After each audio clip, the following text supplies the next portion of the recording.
A man stumbles through a jungle, blood dripping from his arm, whispering a leopard's name into the dark.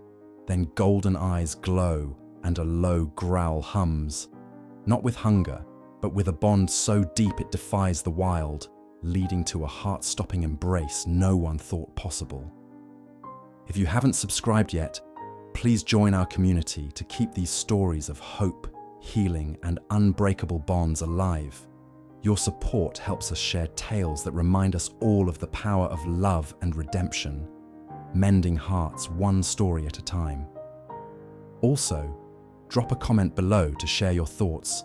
The Florida Everglades exhaled a humid breath, heavy with the scent of damp earth, crushed ferns, and the faint tang of decay. Elias Kane staggered through the jungle, his boots sinking into the mud with each step, the swamp's grip reluctant to release him. Blood dripped from a gash on his forearm, each drop swallowed by the greedy earth. The pain was sharp but distant, muted by the adrenaline surging through his veins. In his left hand, he clutched a flashlight, its beam slicing through the pre-dawn gloom, catching glints off still water and the darting shapes of unseen creatures. Somewhere behind him, the faint growl of a poacher's truck engine lingered, a reminder of the men he'd narrowly escaped. Somewhere ahead, maybe, lay safety, or something else entirely. "Shadow," Elias rasped, his voice barely a whisper, as if speaking her name too loudly might shatter the fragile hope he clung to. He didn't dare shout, not in this place where every rustle could be a threat or a promise. "Shadow, where are you?"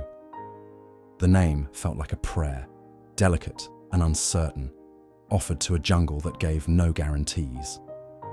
He paused, leaning against a cypress tree, its bark rough and cool under his palm. His breath hitched, his chest tight with more than exhaustion. The Everglades were alive, a symphony of croaking frogs, buzzing insects, and the distant splash of an alligator sliding into water. But none of it was her. No soft chuff, no flicker of tawny, spotted fur. Just a silence that gnawed at his heart. Elias was no stranger to loss. 6 years ago, he'd buried his daughter, Lila, her laughter silenced by a fever that swept through her small body like wildfire. She'd been 8, all pigtails and gap-toothed smiles, and her death had broken something in him that never mended. His marriage to Mara followed, crumbling under the weight of grief and unspoken blame. But Shadow, the Florida panther he'd raised from a shivering orphaned cub, was different. She was proof he could still nurture life, still save something from the jaws of death. She was his redemption, his reason to keep going when the world felt too heavy.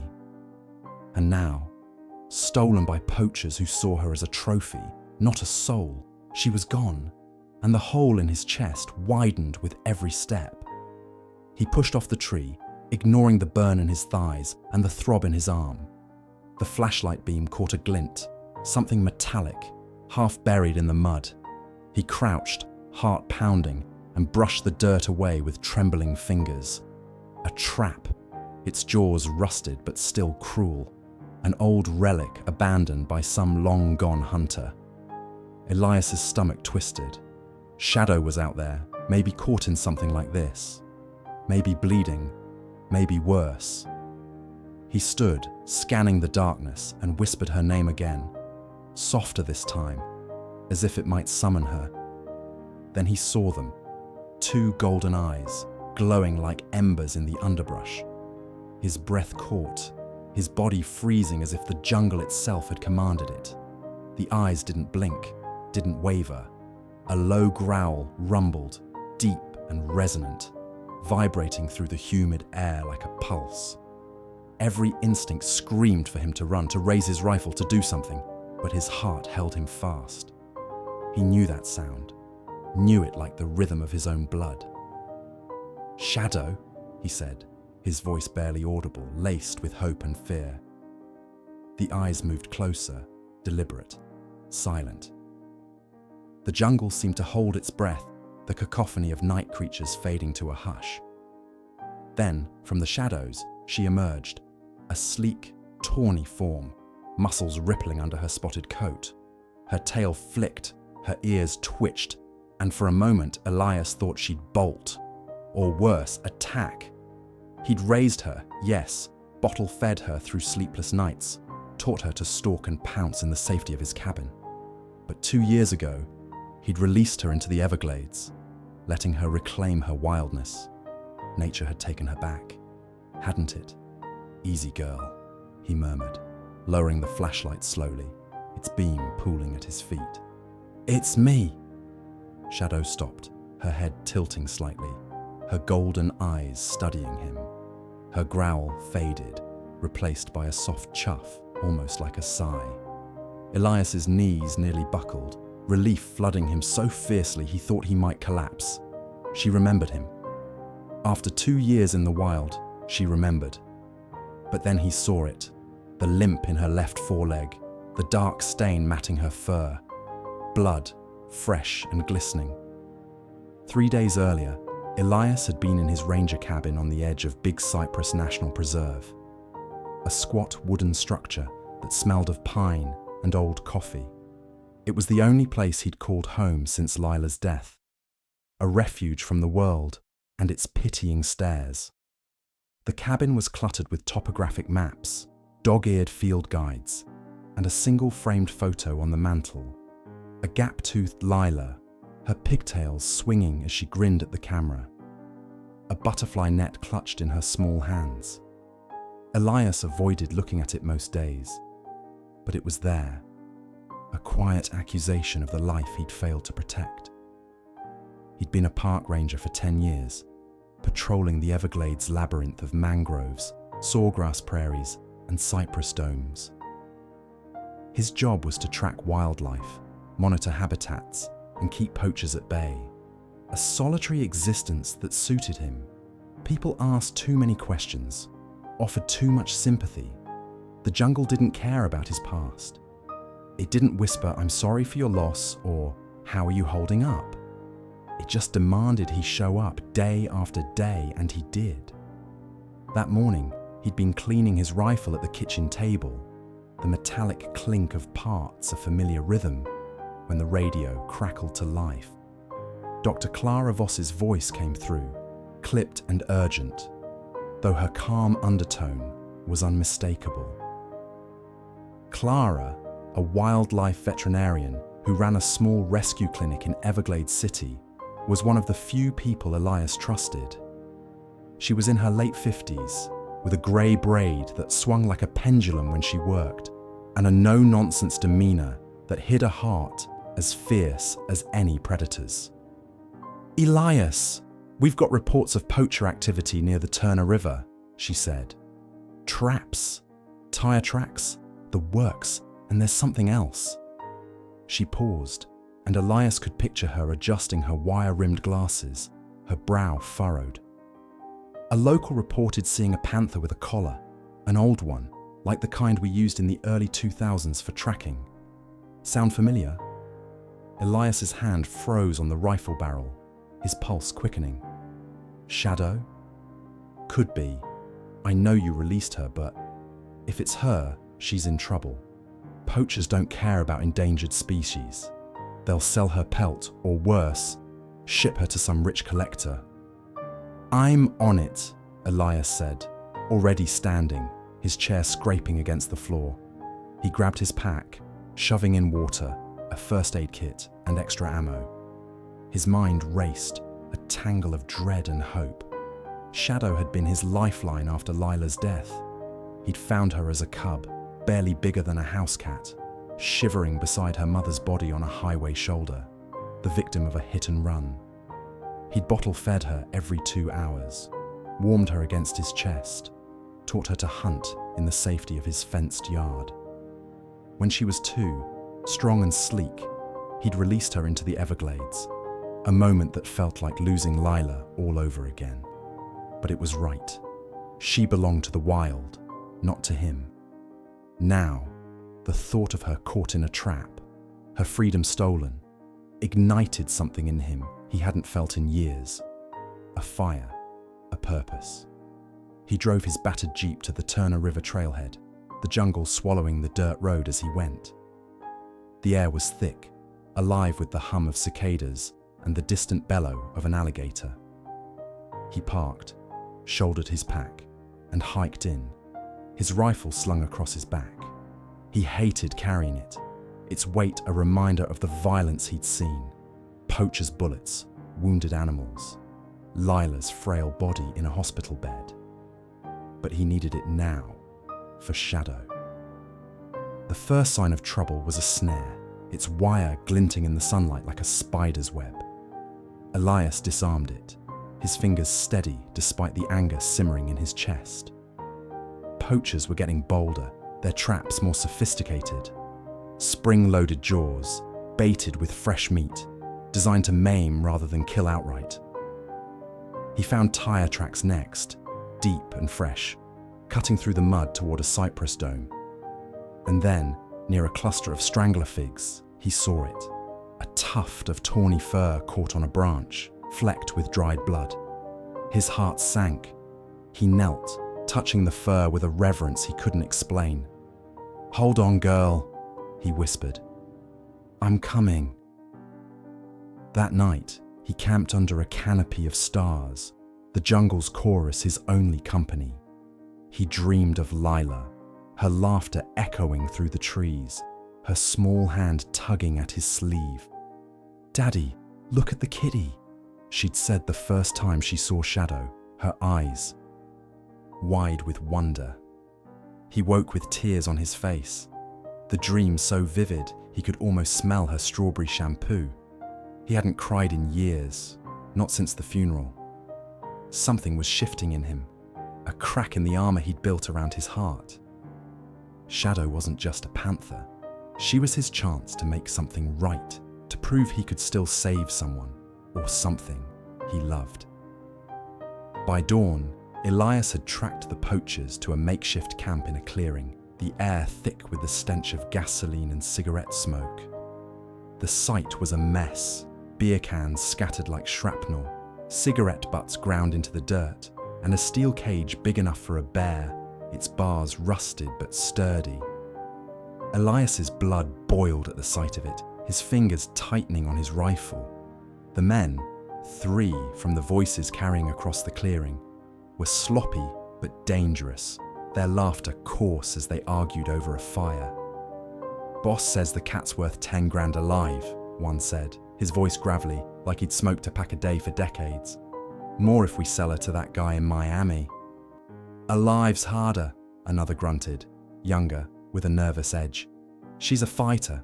Nearly took my arm off when we tranked her." Elias crouched in the underbrush, his body low, his breath shallow. His heart pounded, but his mind was clear. Shadow was alive then, but for how long? He could call for backup, but the ranger station was understaffed, and Clara's clinic was an hour's drive away. By the time help arrived, Shadow could be gone, sold, skinned, or worse. He was on his own.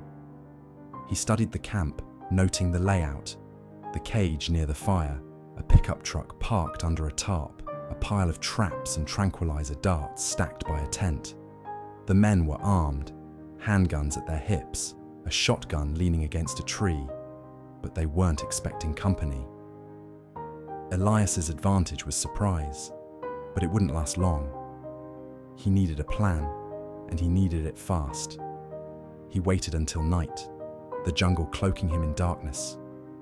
The poachers were drunk now, their voices slurred, their laughter louder. One stumbled into the tent, snoring within minutes. The other 2 lingered by the fire, passing a bottle back and forth.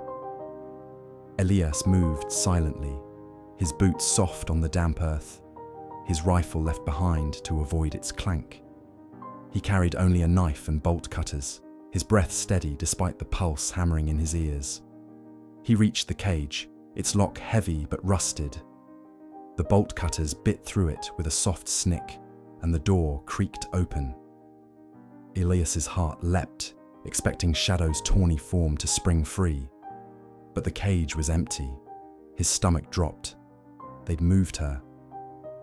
He scanned the clearing, panic rising like bile. Had they already sold her?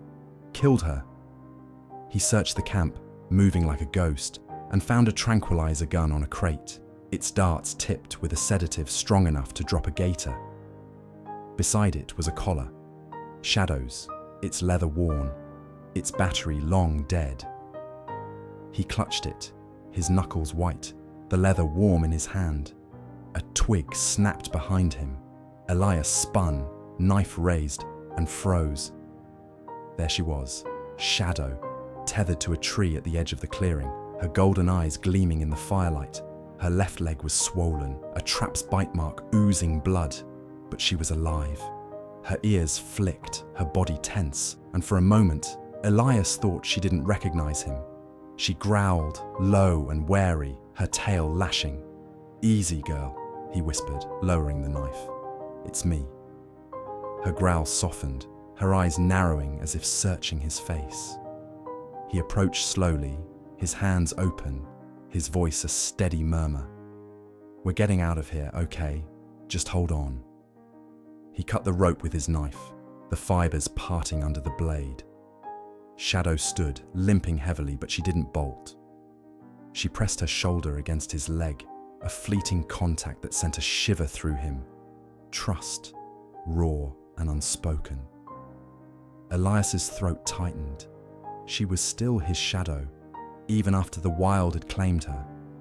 They moved toward the jungle, Elias guiding her with soft words, his hand hovering near her flank. They didn't get far. A shout rang out, followed by the crack of a gunshot.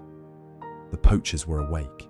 Elias cursed under his breath, urging Shadow toward a gap in the mangroves. She was slow, her injured leg dragging, her breath labored. A bullet whizzed past, splintering a tree trunk inches from Elias's head. He spun, firing a warning shot into the air, the recoil jarring his shoulder. "Get the cat!"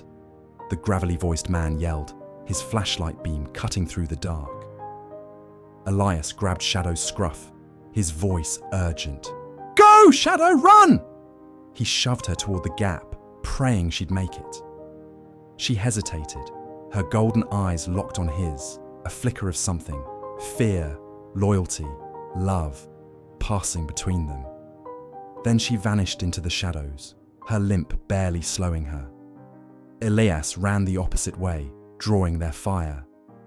A bullet grazed his arm, hot pain searing through, but he kept moving, ducking behind a cypress tree.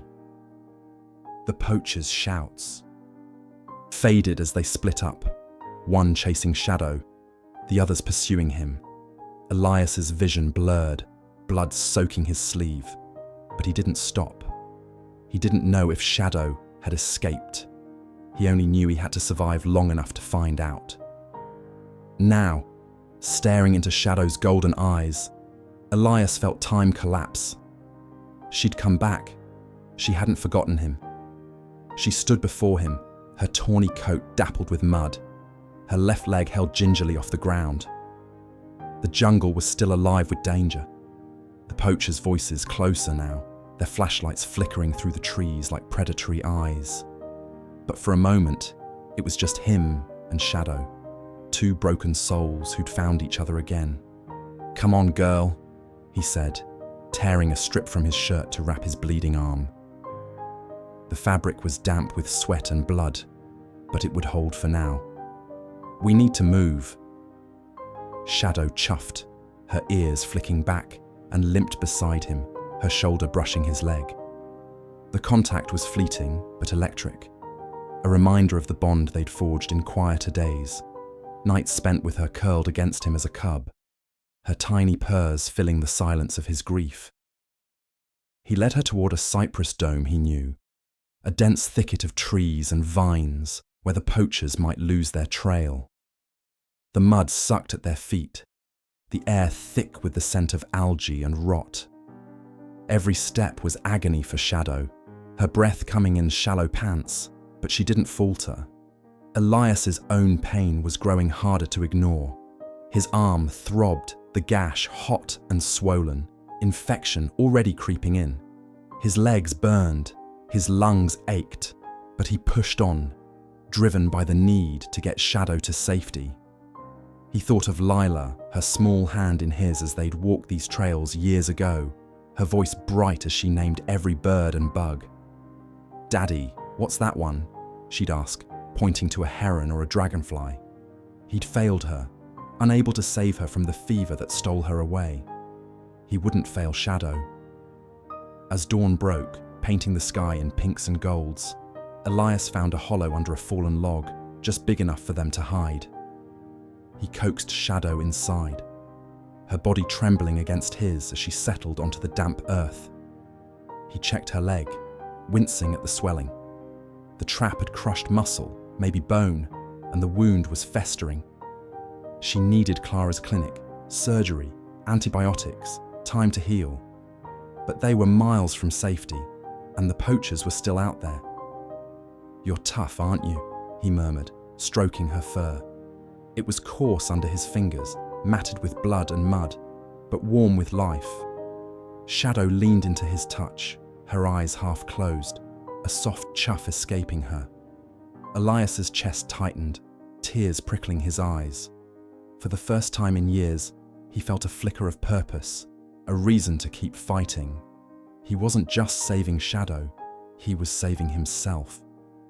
Hours passed, the poachers' voices fading but never gone. Elias dozed fitfully, his back against the log, his rifle across his lap. He dreamed of Lila again, but this time, she wasn't laughing. She stood in the jungle, her pigtails damp with mist, her eyes solemn. "You can do this, Daddy," she said, her voice clear as a bell. "Don't give up." He woke with a start, his face wet with tears, Shadow's warm weight still pressed against him. At dusk, he roused her, his voice gentle but firm. "We've got to move, girl. Clara's waiting." Shadow stood, her limp worse now, her body trembling with effort. Elias's heart ached, but he couldn't carry her. Not yet. He led her toward a shallow stream he knew, its water cool and clear, a place to rest and drink. The jungle was quieter now, the day's heat giving way to a soft evening breeze. Elias splashed his face, the cold water shocking his senses awake, then cupped his hands for Shadow. She lapped at it, her tongue rough against his palm, her eyes never leaving his. For a moment, the world was small and safe, just the two of them, by the stream, the jungle's chorus a distant hum. Elias let himself breathe, let himself hope. Maybe they'd make it. Maybe. A branch snapped. Elias spun, rifle up, his heart slamming against his ribs. He expected a poacher, gun raised, but it was Clara Voss, her grey braid glowing under a headlamp, her face etched with worry. She wore a field vest stuffed with medical supplies, her boots caked with mud. "Elias, thank God," she said, rushing forward. "I got your radio call before it cut out. You look like hell." Elias lowered the rifle, relief flooding him. "Shadow's worse," he said, nodding to the panther. "Her leg's bad. Trap got her." Clara knelt beside Shadow, her hands gentle but sure as she examined the wound. Shadow growled, her ears flattening but didn't snap. "Trap injury," Clara said, her voice grim. "Deep tissue damage, possible fracture. She needs surgery, antibiotics, and soon. My truck's a mile out. Can you walk?" Elias nodded, though his body screamed in protest.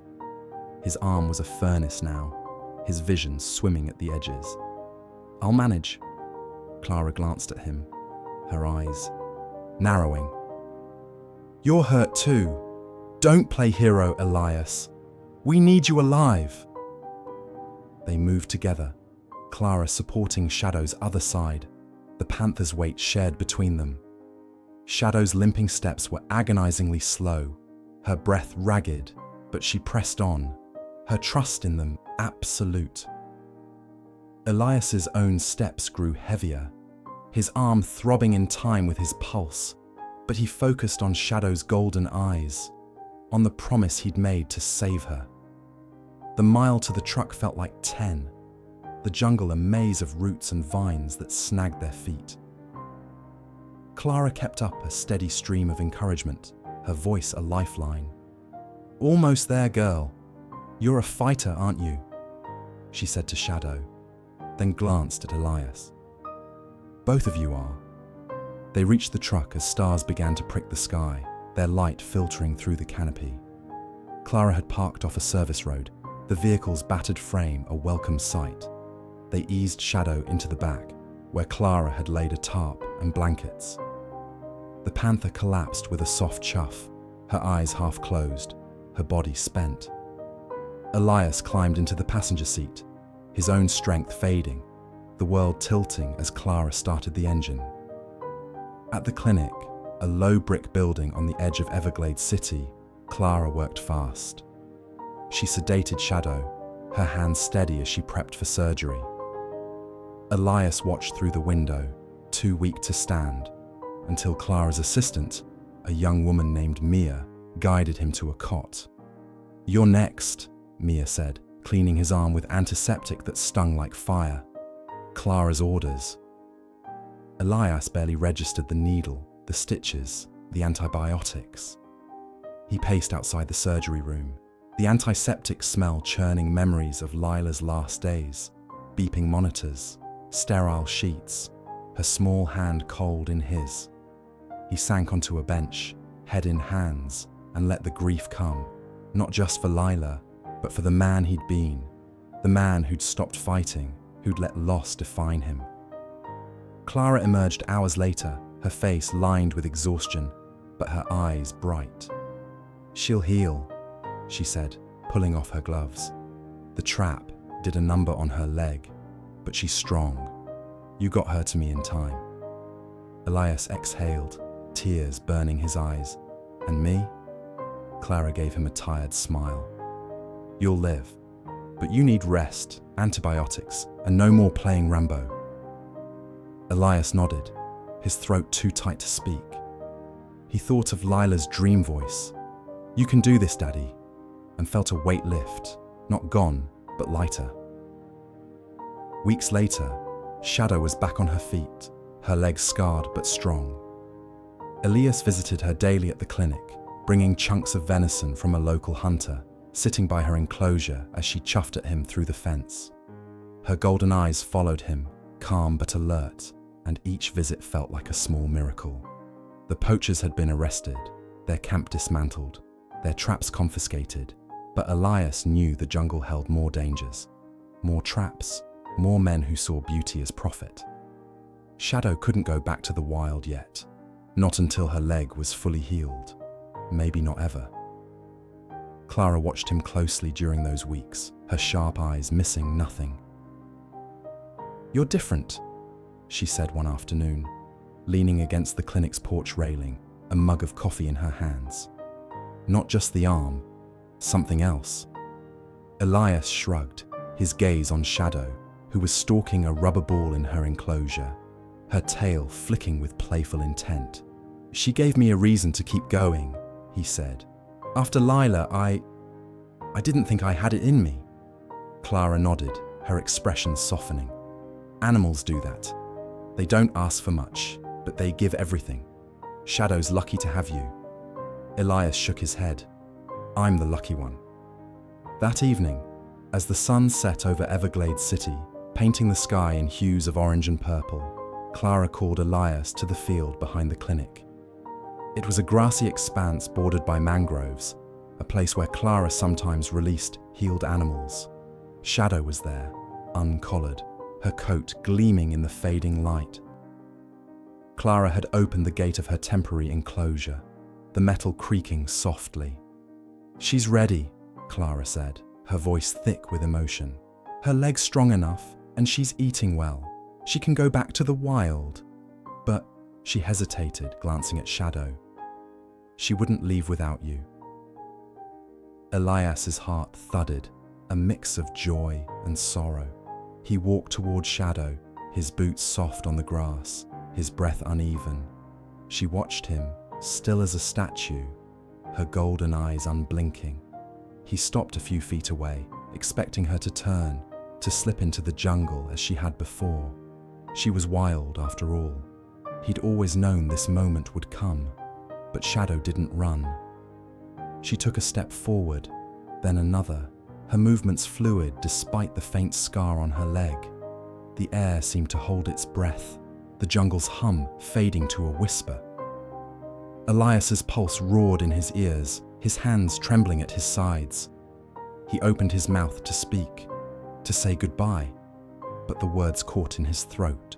Then, in a moment that felt like a dream, Shadow rose on her hind legs, her front paws resting lightly on his shoulders, her forehead pressing against his. Her breath was warm, a soft huff against his skin, her golden eyes locked on his. The weight of her was gentle but grounding, her presence a force that seemed to rewrite the laws of the wild. Elias felt the years dissolve. Lila's loss, Mara's absence, his own guilt. It wasn't just a hug. It was a reckoning, a silent vow that they'd saved each other. This panther, wild and free, had chosen him one last time, not as a captor, but as a partner in survival. Tears streamed down Elias's face, his voice a broken whisper. "You're free, girl, but you'll always have me." Shadow chuffed, a low, rumbling sound that vibrated through him, a language beyond words. She held the embrace a moment longer, her eyes searching his, then dropped back to the ground, her tail flicking. She glanced toward the jungle, her ears twitching, her body poised. Clara, standing a few paces away, wiped her eyes with the back of her hand, her voice soft. "I've seen a lot in 30 years, Elias, but this is something else." Shadow turned, her silhouette sharp against the sunset, and slipped into the mangroves. Her tawny form blended with the shadows, her steps silent, her presence lingering like a heartbeat.